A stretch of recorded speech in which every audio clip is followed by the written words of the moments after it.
Alright, hello everyone, and welcome to Weeaboo Hell. It's Weeaboo Hell. And this time, Sam Legault, you've seen him on America's Most Wanted, has a unique premise for us. A unique little game. Well, it was a unique last week when we recorded, but, didn't actually record. Oh yeah, this is our reconquista of, hey, if you ever decide you want to record your own podcast, make sure that little button that says Ghost Power on your interface is pressed in and glowing.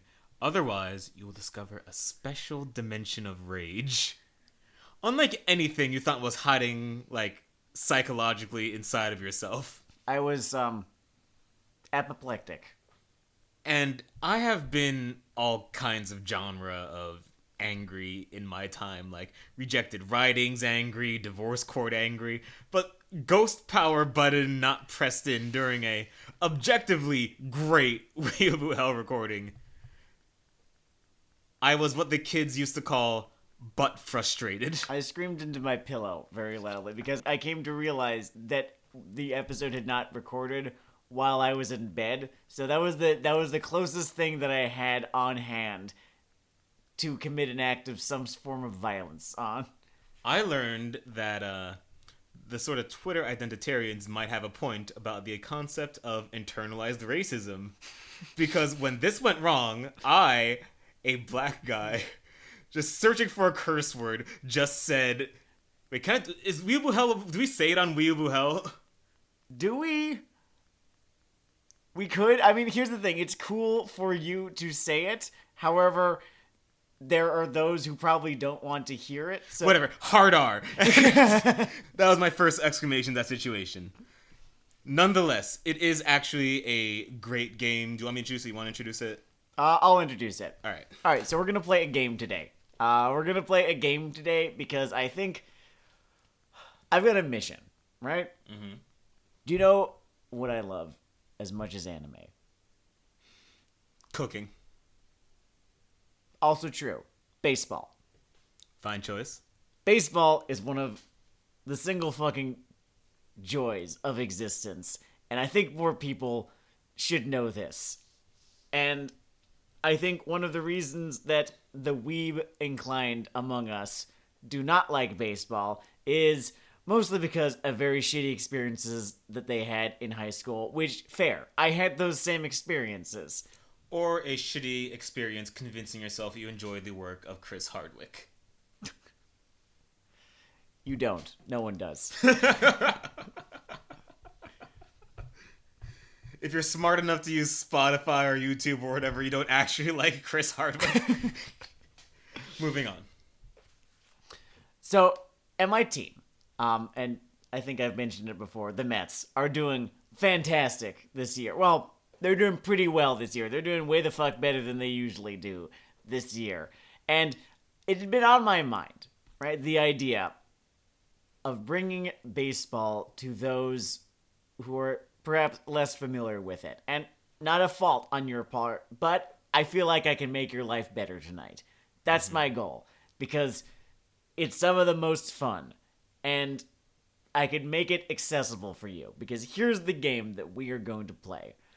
We're both going to draft a baseball team. Dennard is going to draft a baseball team. I am going to draft a baseball team. We are going to do it out of the cast of various anime. In this case, most of these anime are decently well known, so hopefully it'll be accessible to most of you. Then again, I've learned over the last several years that there are people who are way the fuck bigger weebs than me. I just don't have the fucking time. It is a big community. It's a big planet. There are people be pulling stuff from a Shonen Jump one-shot in the fucking 80s. If I had that kind of time, I would absolutely love to be that next level into anime. There'd be so much more isekai that I'd have watched and can yell at now. But alas. I gave myself a soft rule for the enjoyment of the public. Everything I drew from was at least a sleeper hit. Yeah. In the last, 10 years. I have to imagine that at least 60% of our listenership has watched everything that I picked from. So, hopefully it's accessible. I'm going to address the elephant in the room. We are not bringing you baseball through sports manga because We just don't care. I don't give a shit about sports anime. I can't do it. I feel like the sports anime weebs are this very discrete part of weebdom. And it's not that I dislike any of these people, it's that I don't get them as much. Because every time I fucking try with a sports anime, dude, my fucking eyes glaze over. It just never happens for me. I don't know what it is. It could be over the top. It could be dramatic, but it just hits that C-SPAN wavelength for me. Even fucking Haikyuu. Yeah. I tried so hard to like Haikyuu. I can't do it. I don't get it, guys. So that's the Weeaboo Hell thing. Lots of anime. Lots of sports. No sports anime. Onwards to the positions. Alright, yeah. So here's how we're going to do this. I'm going to take you through the positions, right? On a baseball team, there's going to be what's called a 40-man roster. On a baseball field, 9 of those players will be active at a given time. We're just going to do that starting day rotation, right? Those 9 players, the best players of each position, because there are various different starting pitchers. You have your relievers, you have your closer, usually just one. You've got, your first string position players, your second string position players, etc., etc. Yeah, we're here to show off for ESPN today. We're doing 9. We're doing 9 because I respect your time. Starting with the pitcher, then the catcher, the right, center, and left field, the first baseman, the second baseman, the shortstop, the third baseman, and then our closer. So I guess it's 10. It's technically 10. Yeah. But it's more fun with a closer. Call it a bonus round. All right. So as we go through this, I'm going to be making this real accessible to all of y'all. I'm going to break down what the responsibilities of each position are, what the expectations of each one are, the way that they tend to be, that whole thing.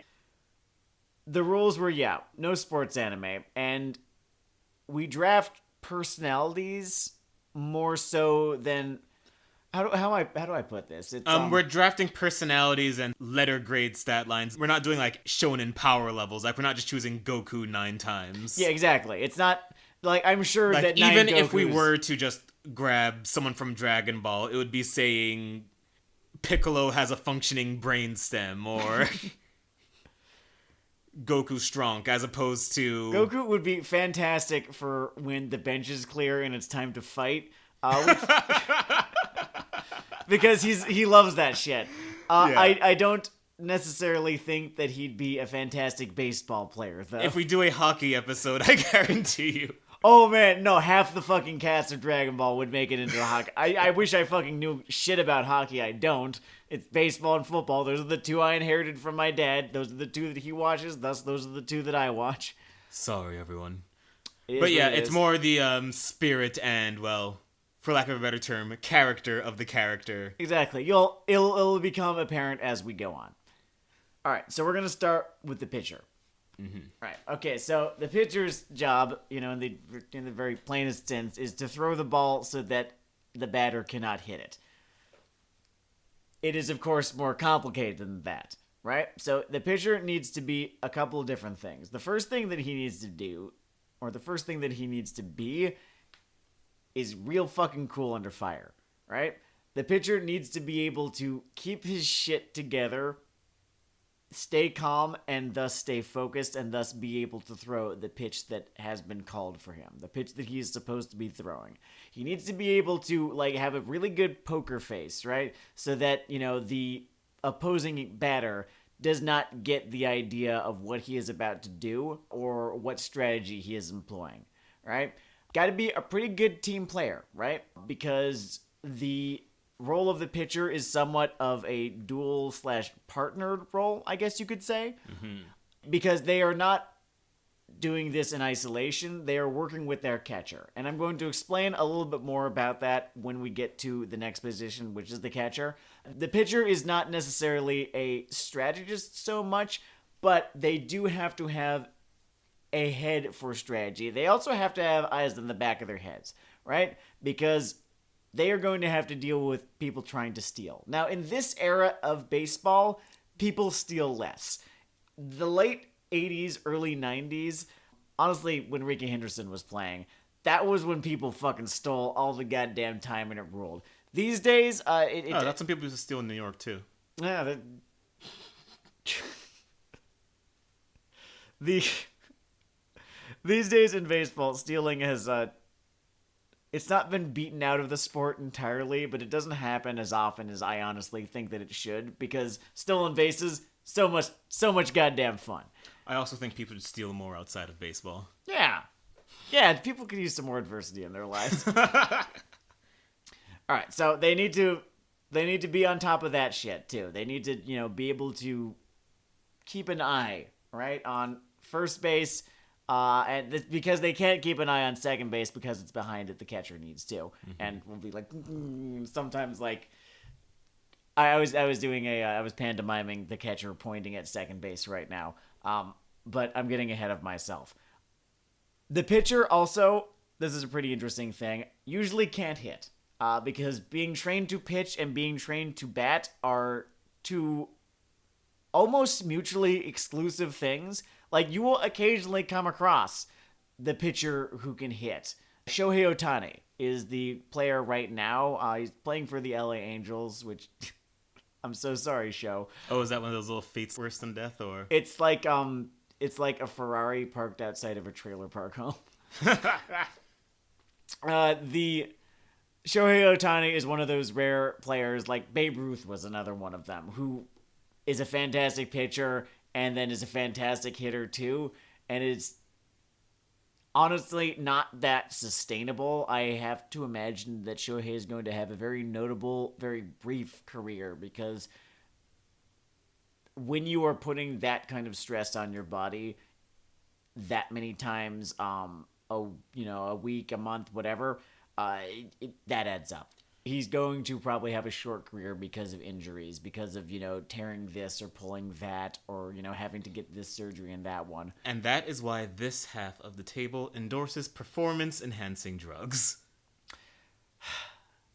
I don't, because I'm a little bit of a...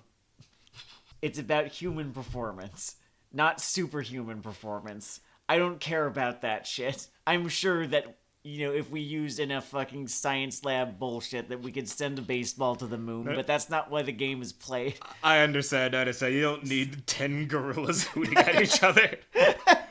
That's a different illegal sport.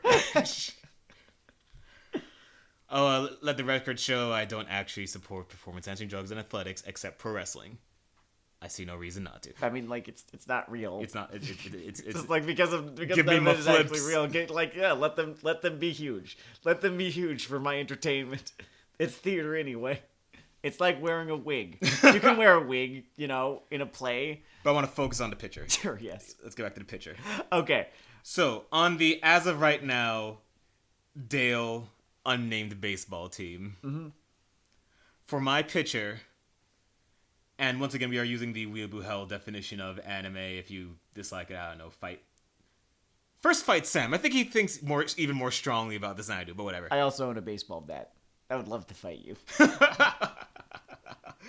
Threats to our lovely, innocent fan base aside, for my precise, cold-minded pitcher, I chose Azula of the royal family fame. Very good choice.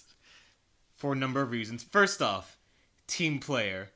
Who is more of a team player than a booster of a monarcho-fascist state? She is all about that team. She's a people person. She's a people person. The people of the empire. Staying cool under fire. She's so cool under the fire, it's a personality disorder. A skill and precision-focused combatant. Can't underestimate that in this situation. She's got a fucking hose on her, too. Yep. And, if you just need a target hit downfield, whether or not it's, a civilian or not, this is your girl. And judging by that weird spot on Aang's back, she, relatively precise with it. Yeah. She could probably she could put a fastball right down the middle and have it be like Jacob deGrom fucking fast. It's right down the middle. Try and fucking hit it anyway. And we have the beanball issue, but We'll work on that over See, time. here's the thing. Bob Gibson is one of the best pitchers who ever lived, and that guy would fucking hit you. He would hit if he thought that you were crowding the plate, if you thought that you were being disrespectful, he would fucking hit you. And then he'd strike out the next 3 guys just so that him hitting you didn't even fucking matter. Oh, I would also like to point out the person I almost put in this slot and had to revise it as soon as I heard more information.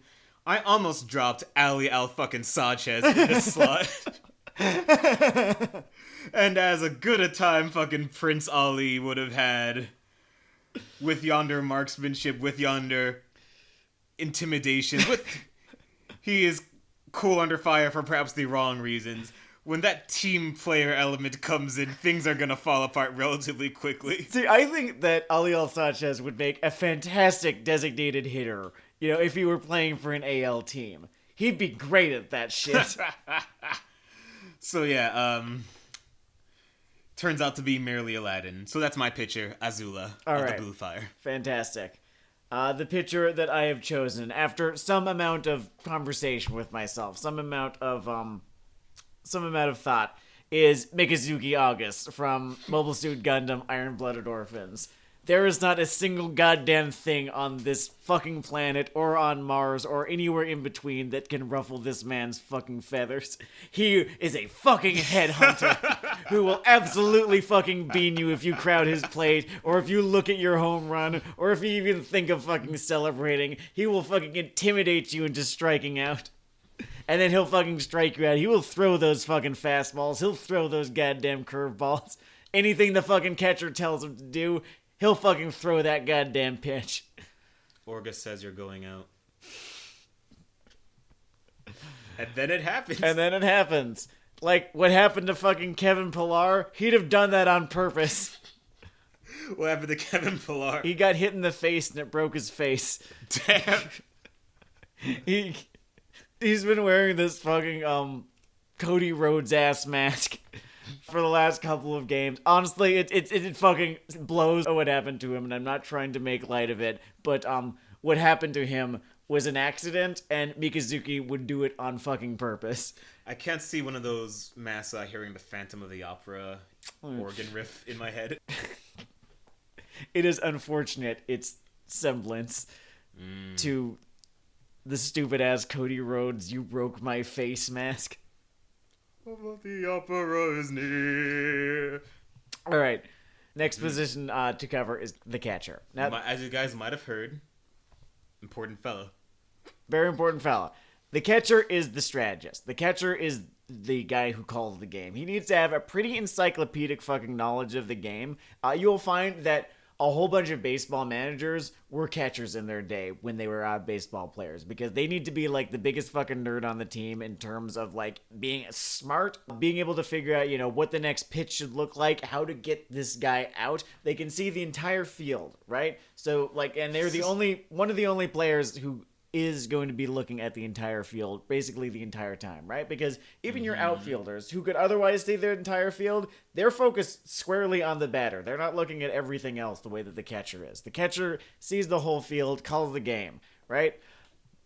They are the ones who are calling all those shots. So they need to be smart. They need to have a good knowledge of the batter, right? Whether they're lefty or righty, the way that they tend to hit.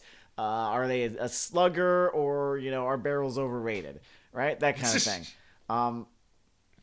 Barrels being a metaphor for home runs in this case. That slang's intuitive. It's like arms. Yurichiro Suzuki's of the world. One of the best ball players of all time. Not a slugger. No, the guy would just get the fuck on base. I respect the shit out of Ichiro Suzuki. All right, so they also have to be a team player just as the pitcher does because there's a partnership, right, between the pitcher and the catcher. The catcher is the one who calls for the pitches. The pitcher throws them, and together, through that partnership, they are trying to strike people the fuck out or get them to ground out or fly out, whatever the case may be, right? If it's like a really fantastic fucking hitter that they do not know that they can strike out, the next best option is to get them out at first. So, that is the job of the catcher. They're also probably going to be giving subtle orders to the rest of the team as well. Very well put. By the way, in case you guys haven't noticed, this is a Sam Legault special. Yeah, this episode was definitely my. I was the producer for this episode. All right, ladies and gents. So for my team tactician, encyclopedic knowledge, able to reach across the moral aisle in an emergency situation, as we've established, it might be important with my pitcher. I simply could not walk away from Ald Noah Zero's own motherfucking Inaho, Captain Clutch himself, running essentially across different sci-fi societal levels of development on pure goddamn strategy grit. And grit. It's just fucking strategy and grit, and sometimes I guess that's all you fucking need. The on-the-fly analysis to just understand the entirety of a FromSoft Games dodge mechanics after 2 rolls. That is what Inaho brings to the table. And also as a personal favorite in terms of performance and characterization, which is important. Mm-hmm. And amidst the many pilots and strategists poking around the back of my head, he is the one in the situation I cannot walk away from. So I am putting forward Inaho, Mick last name. That's good. Inaho, also somewhat of a slugger himself. That is important. A lot of catchers tend to be kind of sluggers too. Yes, he can put the ball where it needs to go. He can put that shit in play. All right, my catcher. This is almost kind of a fucking low ball. It's fucking Ed Elric. The smartest dude in his show. Oh, I love Blondie so much. This is the man who, hot-tempered though he may be, and yeah, a catcher can start a fight every now and again. That can happen. Hot-tempered though he may be, is the one who won all of the fights he did, not because he was the best alchemist. No, it's just because he was the smartest human. Yep. And that is what we need. He's also, though volatile, a pretty good team player, all things considered. You look at his relationship with Roy Mustang, who himself would be a very good pitcher. You look at his relationship with Roy Mustang. They never once fucking liked each other. Once. They, have an active dislike for one another, and they worked together fantastic whenever they had to. Because the two of them do understand that, it's about the game. Very nice. For the second and last time, I would also like to just point out my rejection or initial impulse. Mm-hmm. Because for a second, for my catcher, I was thinking of fucking Lelouch Lamperouge, who has what can be generously described as staffing issues. Which may pose a problem in his cooperative role. I believe if Lelouch was my catcher, you would hear a crackle of lightning. And his last calls for revenge. As he is deep fried. The other problem, unfortunately, with catcher Lelouch Lamperouge is that as great as he is in a tied game or a winning game, in a losing game, the breakdown will be palpable and public. I think even in a tied game it would. If they were ahead, right? If the team that he was on was ahead, and then the opposing team found a way to tie the game, that would be fucking it. He would just be fucking screaming. He wouldn't even be able to call a pitch at that point. Like, if you want to hear a man scream, how is this even possible? How could they have done this? All of my plans! Alright, the rest of my team will be more about who is there than isn't. I hope you enjoyed that. Alright, so we move next to the outfielders. I'm not going to say that right field, center field, and left field are completely interchangeable. They're not. But the outfielder relies less on instinct and reflexes than the infielders typically do. Mostly because when the ball gets to them, all they really need to know is where the fuck it needs to go.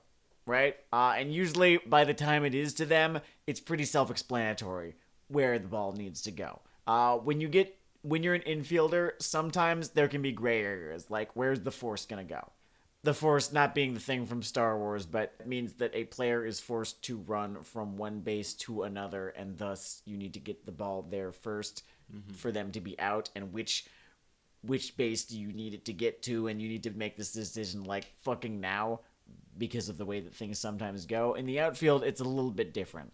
Usually, if the ball has spent that amount of time in play that it has gotten to the outfield, it's a much easier call to make than if it is only spent, a second or two in play by the time that it gets to, let's say, your shortstop, right?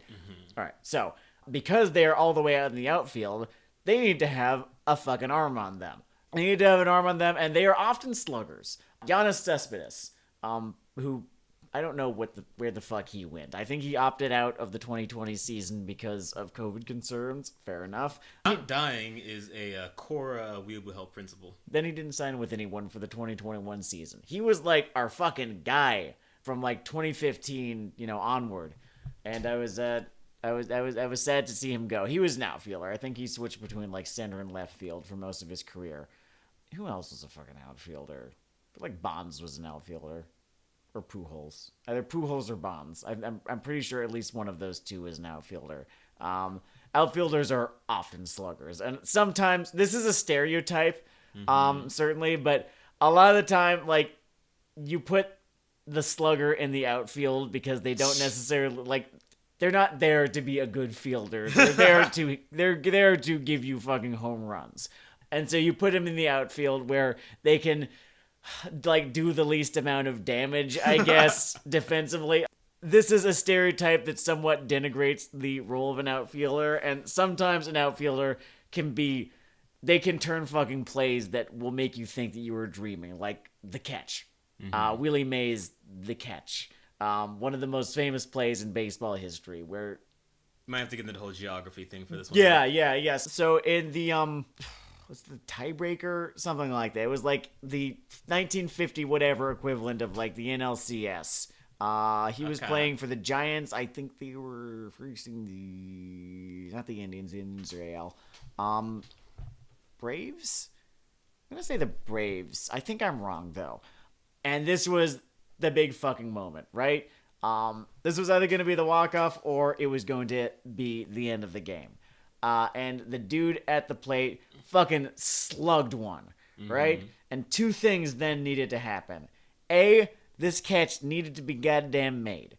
B, if the catch is made, it needed to be tossed the fuck to the infield to get that out. When a ball is hit as hard as this ball was hit, usually neither of those two things are going to be possible because the Polo Grounds, the place where the New York Giants, back when they were the New York Giants, before they moved to San Francisco, back where they used to play, this was this big rectangular kind of field where it was very easy to get a home run if you, if you put it a little bit to the left or a little bit to the right, but center field basically went on forever. It looked like a bowling alley. When this guy hit it to deep center, right?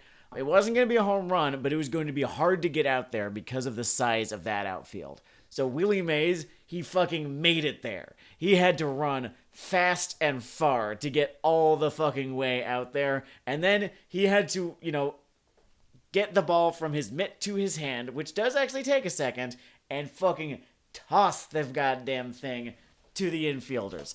The Giants won that game. It is, again, one of the most famous plays in baseball history, so I'm not going to put down the role of the outfielder because they can do some incredible shit sometimes. And it's really fucking cool watching an outfielder stop a home run, like getting up there above the wall and putting your hand out. It's good shit. It's such good baseball. So, thus moved by Sam's inspiring tale of the catch, none of these are being babysat by the role in my 3 picks. If I were to do that, I might drop, like, Thorkel in there. of hit ball, go home. But no, all 3 of my picks here, I think, would also be very good at the sort of clutch air launch, reaching above the rafters kind of thing. Like, the kind of catch where you steal a ball from a child, basically. Exactly, yes. Right outfield, we have Shin of Kingdom fame, who first off, I think is not aware that he has hitting options that are not home runs. He will break bats, balls, catcher's hands. He will just fucking scoop those things. Moreover, super just into this whole vertical leap thing, which I think will be very important Yes. for making clutch catches. And honestly, in terms of just maneuvering the ball around the field, it sort of has that wider battlefield vision that I think will be very important for winning instead of losing. So I'm motivated to choose Shin there from, again, the military manga and theoretical anime, tears streaming down my face, Kingdom. Left outfield. Just left fielder. Me very smart. Left fielding man. Alright, left fielder. Afro of Afro Samurai fame. It's a good choice. It is simply a great mixture of what I imagine is the hitting power and technique and the kind of interceptions that we are looking for here. The guy is focused. The guy is ready to yeet this object into the atmosphere. He's fast. He could get there. And very fast. Yeah, he could, like, get to that fucking ball. That's acrobatic. He, in my mind, is just sort of the total package for what we're after for this position. Mm-hmm. And 2 great movies. The second one has very silly voiceovers from Lucy Liu. What more could you want? Yeah, which makes me smile because I'm a Mortal Kombat fan. I don't know. Center fielder. When I chose him last episode, I totally forgot the baseball episode, by the way, so I'm not that bad of a min-maxer, just know that. But for similar reasons as Afro, I could not walk away from Mugen, who I think also has the benefits as in the center field of just being extremely unconventional in terms of movements. He will throw 1 or 2 people off on the return. And honestly, just a speed and flexibility that you can't walk away from, along with just, again, ball-damaging hitting power. Yeah. And those are my fielders. My fieldsmen. My fieldingtons? I think they're called fieldingtons. Oh, Yes. For the record, that's obviously playing off my own ignorance, not a sports ball thing. If I make a sports ball joke, you can mail a hand grenade to my house. It'll be fine. We won't press charges. Yeah. All right. So my outfielders, I'll kind of just bang it out one after fucking other. Right field, Pokemon Trainer Red. This is the man who went to Mount Silver and just hung out there for 2 years for fucking fun, just because he could, because he's that fucking hardcore. Do recall my rant on it basically being a sports game setup. It is, and Pokemon is a sports game, and he is the champion of the sport. I just from that alone, he could be the champion of this sport. This is a man who would be chasing Barry Bonds' homer record, by the way. I see him being a goddamn slugger and a half. Man, just piping Bret Hart's music. Exactly. Center fielder, Guts. It's Guts.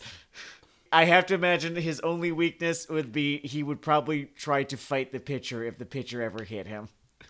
Even accidentally. When he put Guts down, I almost quit because I got fucking scooped. My left fielder. Oh, and like both of these guys would be fine as fielders too, or as outfielders too. Red especially, I think. My left fielder. And there's a little bit of galaxy brain here for my choice of left fielder. It's Toph Beifong, who, again, would just be hitting dingers left and fucking right in the batting order. But here's the thing. Blind, yes. Yeah, I understand that. That you might think of that as a weakness. But here's my galaxy brain reasoning for why it is not.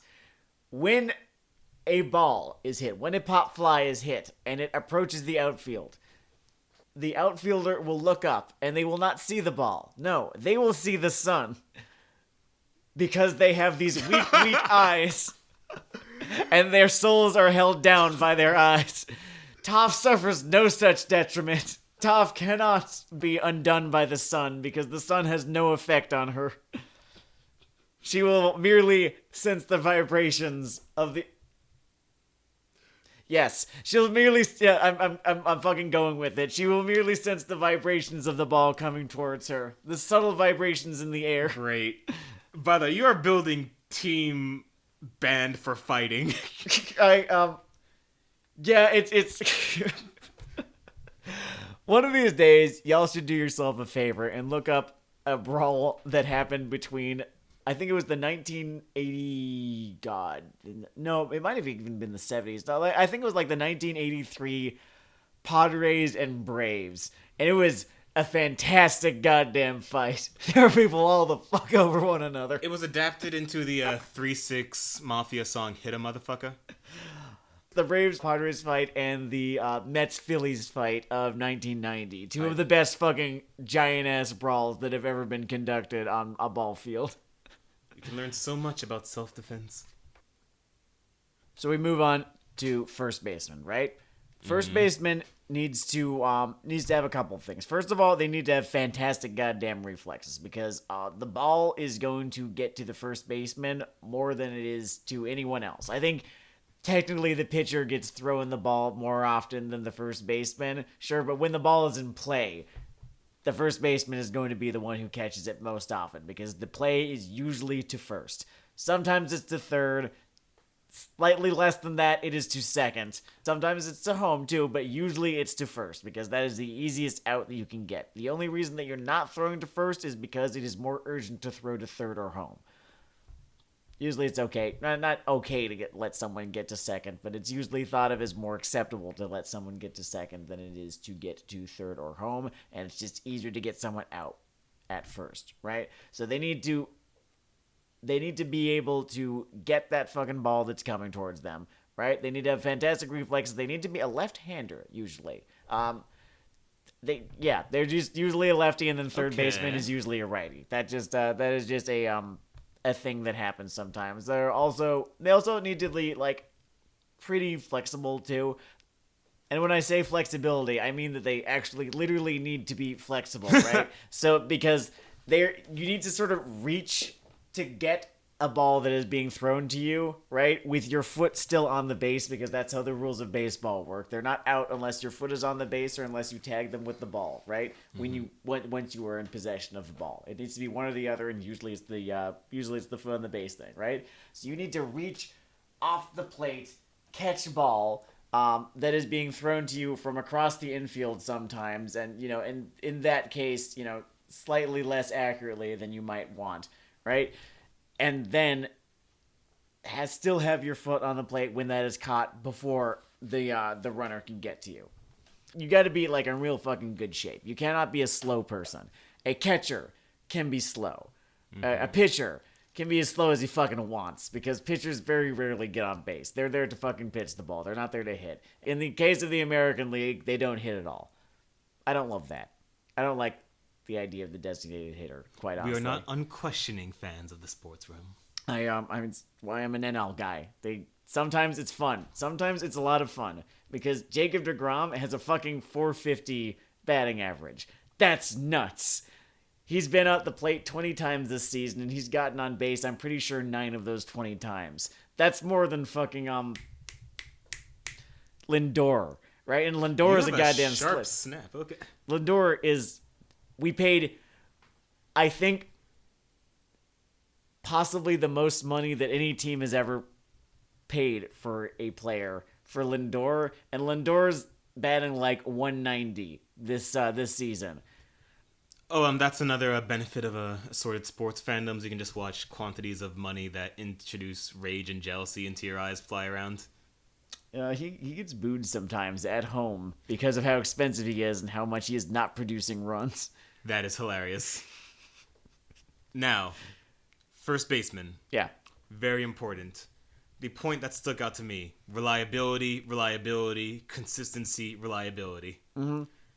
And for coming through every fucking time, I could not walk away from my boy Tenjiro. From Demon Slayer. He could get to that fucking ball, absolutely. Who will get to that ball.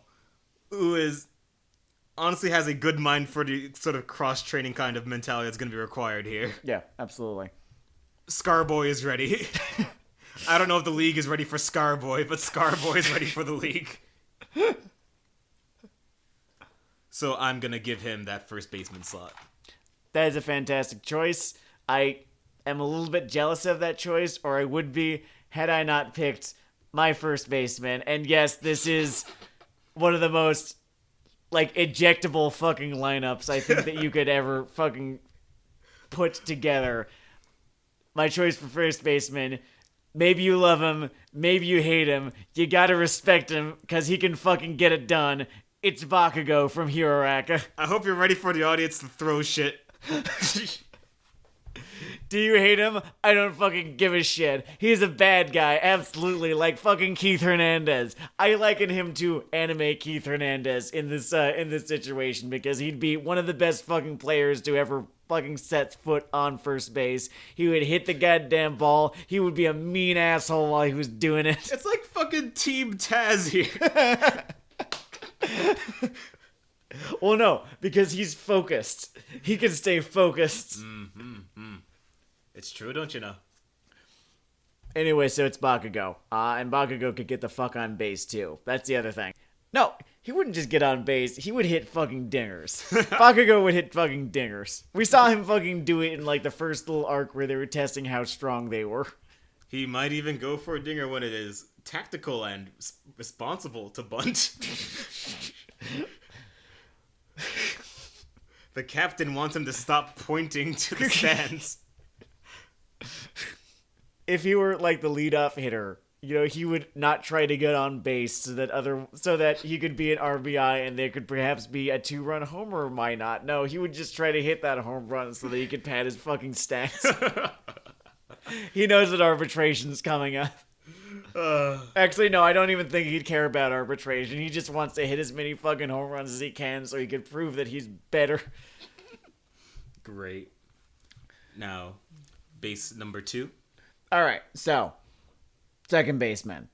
So the second baseman is a little bit harder to nail down their responsibilities than it is like the first, the shortstop, or third, right? Mm-hmm. But basically the second baseman, they're going to be involved in a whole lot of double plays or attempts at double plays, right? The force out is often not to second base unless it's the case of a double play. This is not an always sort of situation, but just often, right?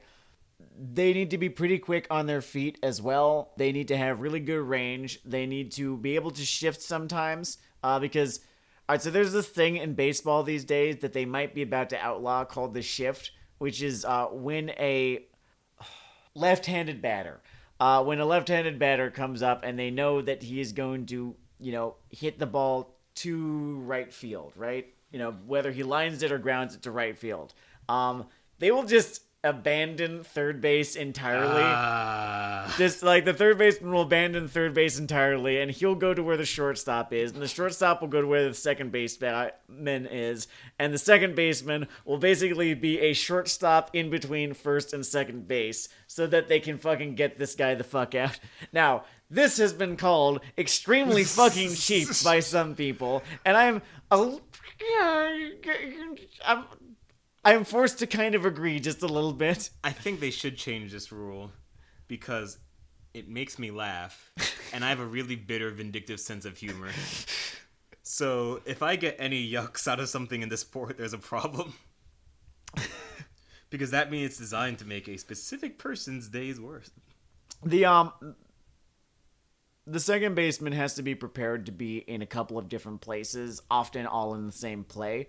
They need to be able to move out to right field to make a relay play, because sometimes, the idea is that the outfield is so far away that the outfielder will not be able to throw the ball far enough. So the second baseman, who is closest to the outfield, right? Who's closest to all parts of the outfield specifically, needs to be able to get out there, catch, the ball that is thrown to them, and then get it to the proper baseman, right? Usually in that case, the shortstop moves to cover second. In the case that there is a forced out at second, right? They need to have reflexes. They need to be really quick thinking, right? They need to be able to figure out what they need to do the second the ball is in play. Yeah, that is more or less the responsibilities of the second baseman right there. So something that you emphasize in this and in your original run in our poor, dearly departed lost episode. Oh man, I never thought that we were going to have a lost episode. It do be like that sometimes. Mm-hmm. Is the number of situational hats this person has to wear at second base. And I thought about that. And I thought about a character's journey to being one of the more adaptable people out there.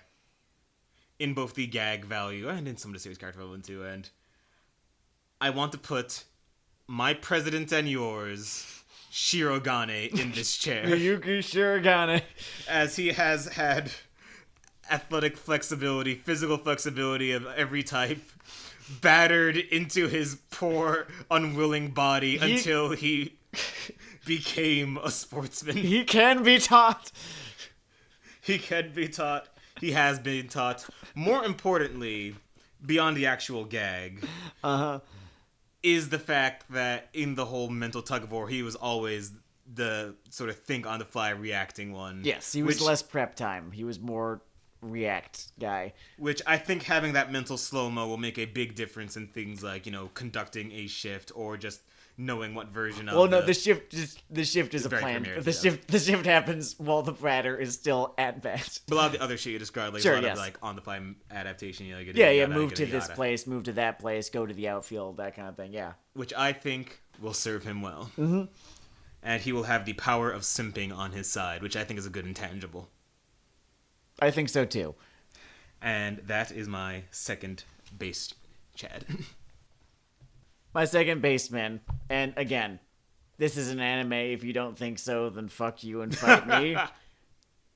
Trevor Belmont. You just love those mid-game fights. You just can't get enough of. I just can't fucking get enough, because here's the thing. Can a team get a 3-game suspension? He was asked.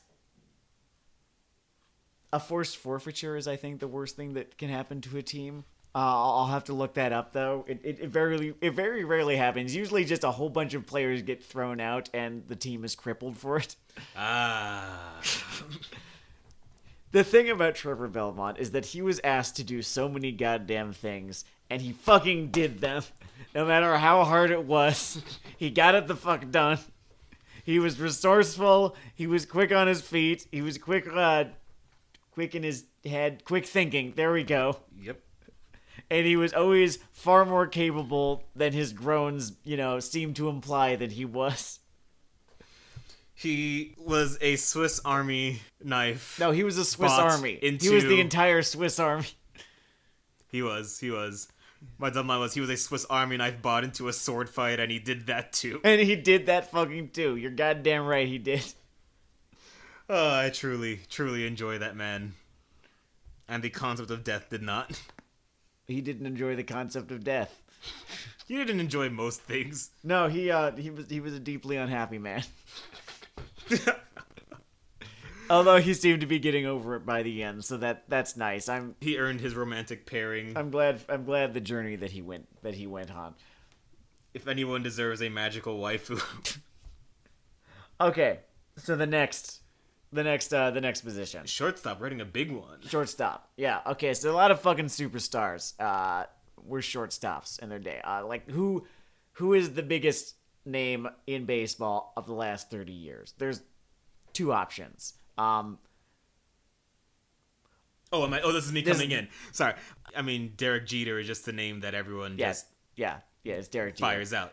The other name is Barry Bonds, but the correct answer here is Derek Jeter, who was a better player than Barry Bonds. Barry Bonds loved his fruits and vegetables. He loved his diet and exercise. He loved his diet and exercise, and it's incredible what that consistent 9 hours of sleep a day did for Barry Bonds. All you need. That's all you need. That's all you need to do. You just need to eat right, exercise regularly, get 9 hours of sleep between every night, and you too can get past. I think it was 748 career home runs. And you, too, can find Tarzan as a youth and teach him to survive in the jungle.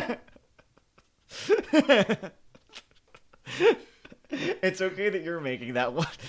Right? No, Derek Jeter is the better player of the two of them. I would pick him for my team any fucking day of the week because... And this is a Mets fan, right? Mm-hmm. The man spent his entire career with the fucking Bronx Zoo. I respect the fuck out of Derek Jeter. He was a stand-up guy. He was a fantastic goddamn player. He'd probably still be able to play pretty goddamn well if he were to come back, and play just a game with the Yanks, right? Anyway, the shortstop. They need... The function. They need to be able to goddamn dive. Because here's the thing. Most human beings on this earth are right-handed. Most of them are going to be sending any grounders or liners in the direction of the shortstop. That's just the way of things. Just the way that you are going to be standing there with your bat, with your right hand above your left hand, right? And thus directing the bat. That's just where it's going to go. That's why the shortstop exists, because most hitters are just going to hit it towards where the shortstop has to stand. If things were different, if human beings had evolved somewhat differently, and 80% of us were lefties instead of righties, the shortstop would be in between first and second base, but that is not how things played out. So they need to be able to get that catch. They need to be able to shift positions just like the second baseman does. But usually the shortstop is pretty critical in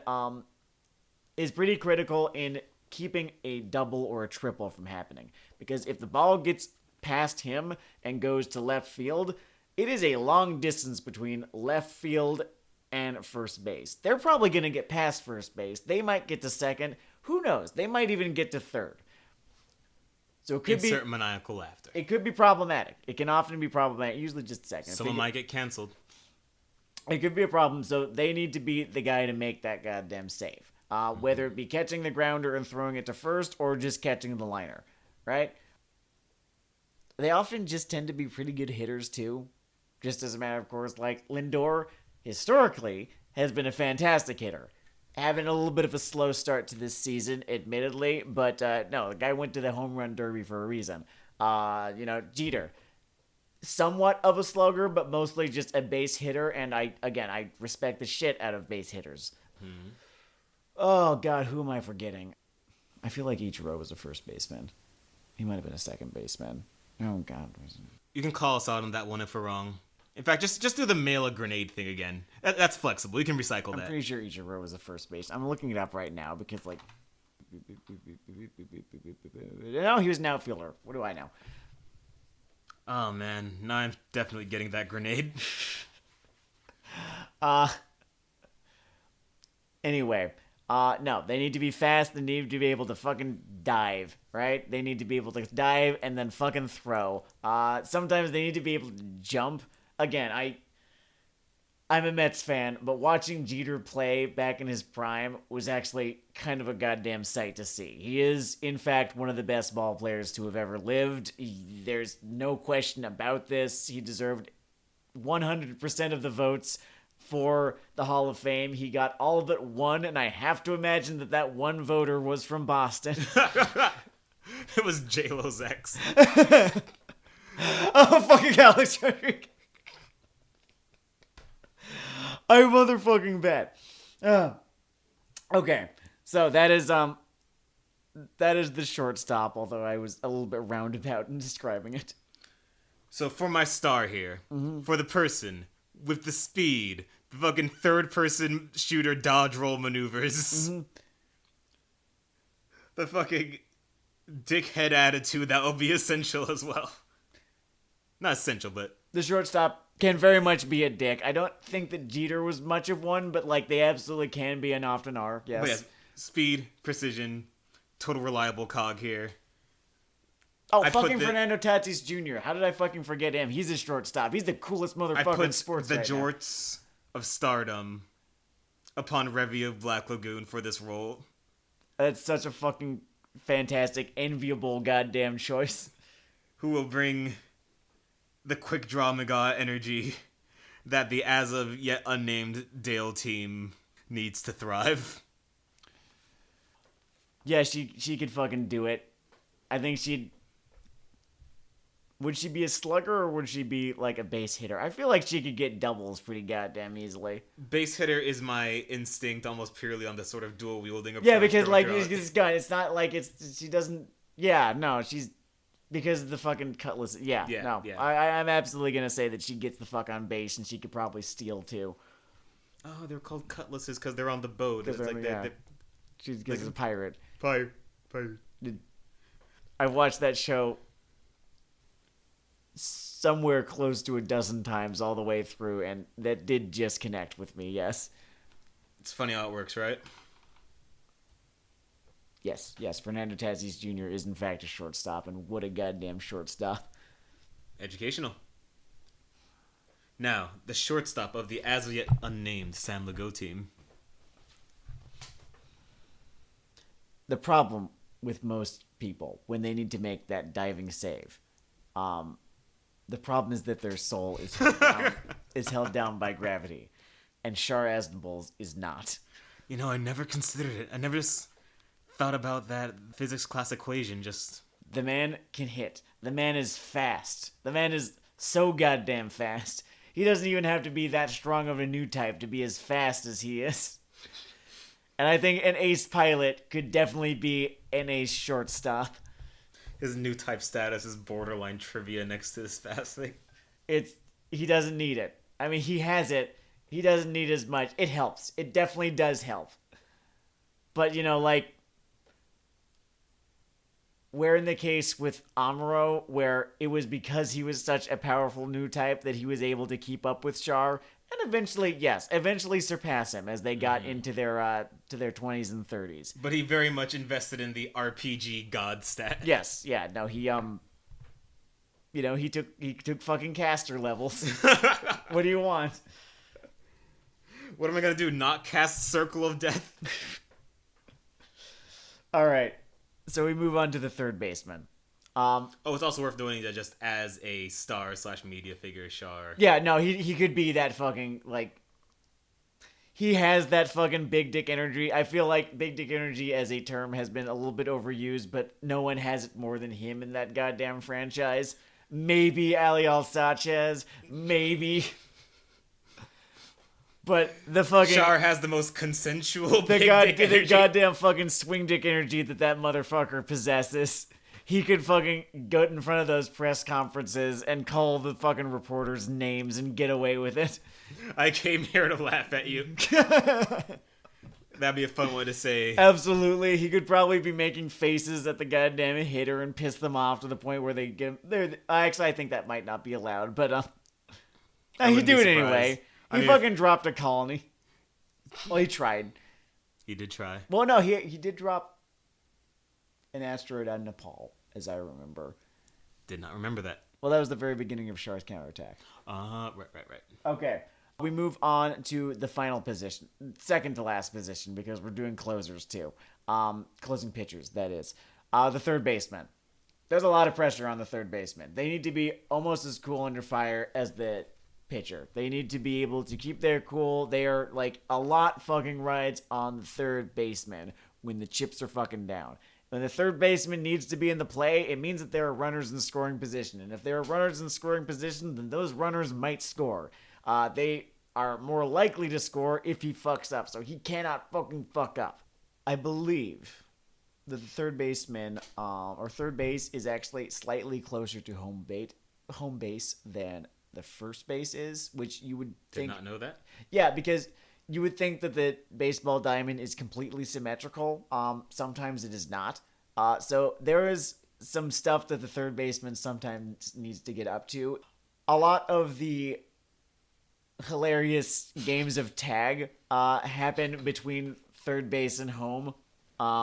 And so they need to be able to chase too, right? And they need to have a fucking arm too, because it is actually quite a throw from third base to first base, and that is often the throw that needs to be made. So that is a quality that they must also possess. With those in mind, tell me your pick. So this one came to me relatively quickly. Mm-hmm. I, in fact, could not turn away the possibility. Yeah. Because the person in this position needs to get their man. And I cannot turn away from the psychopath hound, Shinya Kogami. Very good. In this pose. Trying, perhaps too hard, to make that sliding tackle. And yes, I will admit in my own right, there is an ejection or two that may occur. But after that incident, he will bide his time largely. And I don't know, maybe the manager has a nice dominator on him. Yeah, that's gonna be the trick, isn't it?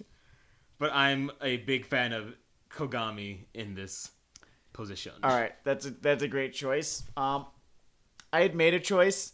I actually kind of just changed my mind now. Okay. My third baseman, Jigen from Lupin the Third. Like, this motherfucker is goddamn unflappable. He just needs a cigarette and he's fine. He'll just do it between innings, but he won't fucking miss. The other reason that Jigen would make a perfect fucking third baseman is because the man, for a living, is basically the babysitter of a goddamn human chimpanzee. Yeah. He is that calm. He is that goddamn collected. He is that able to fucking put up with it. So that gun might as well be full of monkey tranquilizer. When the fucking chips are down, you can rely on him to be there to make that goddamn play, to make that goddamn tag, and to run down that dude. I support it. I think he'd also work pretty well with Ed Elric, the catcher, too. Like, they could get that guy in between third and home. Oh, he's got the signals memorized, too. Mm-hmm. Okay, so this is the bonus round. Because starting pitchers, right, are fucking movie stars. But closers can also be goddamn stars. There are a few pitchers... I'm gonna be fucking talking up another goddamn Yankee. Mariano Rivera was one of the best pitchers of all time, and he was a closer. I admire you humbling yourself for our purpose here today, Sam. Yuris Familia of the Mets was a closer. He's now a reliever. He was a closer. He's getting a little older. He's not quite the pitcher he used to be. But in his prime, that man fucking shut out the innings. Or he would just fucking... They would put him in the like 8th or 9th, and that would just be it for the rest of the fucking game. Because that's the thing. Getting that insurance, making sure that they do not fucking come back, that is the job of a closer. And the chips are really down then, because if they come back, and if they come back in a big enough way, it's over. That's it. So again, you need to be calm, you need to be collected, and you need to have a plan to kill every fucking batter you meet. So, with that in mind, who do you pick as your closer? Now, in yonder closing position, once again, someone who can absolutely plan in this high crisis situation, someone who can thrive in this high crisis situation. I went for less of a conventional calm and more of a person that lives and molds the chaos. Oh, the other thing about relievers and closers is that they're often brought in when there's like 2 runners on base and not enough outs to end the inning fast enough. Yes, a person that has lived in Problem Town, bought property there, raising 2 kids whose name they can't remember. I have picked up Joseph Joestar for this purpose. Who has just walked in to this field. There are 3 people on base. There's this guy in this black knight armor just sort of tapping this thing that's supposed to be a bat on the plate. And we just need to make sure that this guy does not put that in play. Next thing you're going to say is, you can't walk me. I think he would thrive. You do know who else would thrive? Would be my pick for closing pitcher. His grandson, Jotaro Kujo. Who is completely unable... just almost neurodivergently unable to give a shit about problems. No matter how big the problem might be, he's just annoyed by them at worst. There could be a Munich Olympic situation. Yada does. And that is all you'd get from him after he throws 1, 2, 3, 1, 2, 3, 1, 2, 3 to end the fucking inning. And seal this goddamn win. Great. Split the fucking door in their face on this goddamn game in the 9th. A little bit of a family rivalry for the cheap seats. I've got a sort of bonus round. Okay. Do you have a name for your team? I was thinking another good bonus round would be a manager. I'll play that. Okay, we're going to do the manager first. We'll do the manager first. So when you're in the AL Anime League, leadership is big. Yeah. Sometimes you're just outgunned, outspent, half your team's injured. And sometimes that means a motivating speech. Sometimes it means discipline. Sometimes you might even need to slap a motherfucker. And that is why Captain Bright is the leader of my fucking team. The manager. Is a fucking inspired goddamn choice. Thank you. The eternal fucking captain. Tis essential. And before this season is over, Joseph and Rebby are getting slapped. Probably multiple times. Alright, so in the complete opposite direction, do you know who is fantastic at playing to people's strengths without them even fucking knowing about it? Who is fantastic at knowing his enemy, knowing how to fucking beat them, being underestimated by them the entire goddamn way? Who even underestimates himself sometimes, but is able to pull it off even in the direst of circumstances? This isn't what you're thinking, but for a second I thought Gakuto from Prison School. Interesting guess. It's Rock from Black Lagoon. Goddamn. Who would be fucking Joe Torre, fucking Tony La Russa levels of fantastic goddamn manager. You'd have a nicely oiled machine there. Abso-goddamn-lutely. I've been name dropping all sorts of fucking Yankees this entire goddamn night. Well, yeah, they bought the sport for 10 years. I understand that. I do actually respect the organization these days because I want to say, at the very least, a plurality, if not a majority, of their players are homegrown talent who came up through their farm system. So I like that. That's cool. That's cool. They're not just like buying the dudes who, you know, were the stars of the NLCS last year, the ALCS last year. They are raising their own children, so to speak. That is, nice. I respect the shit out of the modern Yankees, even if I hate them, and I do. And thank everyone for tuning into the Yankees Lovecast. No, we still got one more thing for you. Which is names. Unfortunately, I got scooped on Char Aznable. Mm-hmm. But I cannot walk away from my name from the second it flashed in my head. I think that my team, I'll have to go with, will be the side four droppers. I love that, and my team is going to be called the Shuichin R Guys. Because I couldn't find a place for our guy on this team, but for the name and the mascot. He's our guy. Now, in universe, the droppers might be an insensitive title, but sports teams have gone away with and continue to get away with worse, so... way the fuck worse. The Washington Football Organization. I fucking love that they just don't have a fucking name yet. It's incredible. They might not. Like, they might just always be called the Washington Football Team. Are they going to be like a Clint Eastwood character for the rest of... Alright, so my idea for them is they rename themselves the Washington Railroad. Here's why. Washington, D.C. is a gigantic Amtrak hub. Mm-hmm. A train motif is missing from professional sports, but would be really cool. You could have like a fun like mascot thing where like there's a bunch of dudes who are like dressed like the individual cars who like run out onto the field during halftime or something like that. It could be cute. The kids would love that. You could tie it to the Underground Railroad, right? And sort of do a little bit of work to, you know, let's say redeem yourselves after that many fucking years of being called, you know, the thing that you were called. It's great when you're not sure you're allowed to say the fucking team name.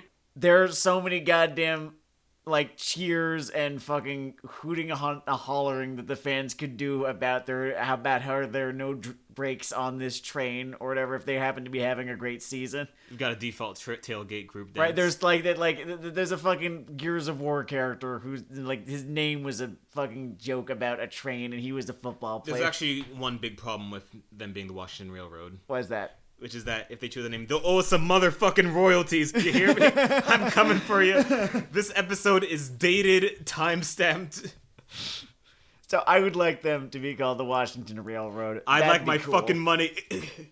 Or like the Washington Locomotives or something like. No, I like the Railroad better. I like Railroad better. Cleveland, it is entirely likely that they are going to be renamed the Spiders after this season. Huh. I want it so bad. They've come up with fan logos for the Spiders that are so goddamn cool. It's like a C with a bunch of legs. That would be cool. That would be cool. Peter Parker would appreciate it. Yeah. So We could call the Braves the Cokeheads. I'm into it. Because Atlanta. Yeah. It tracks. Also, I hate them.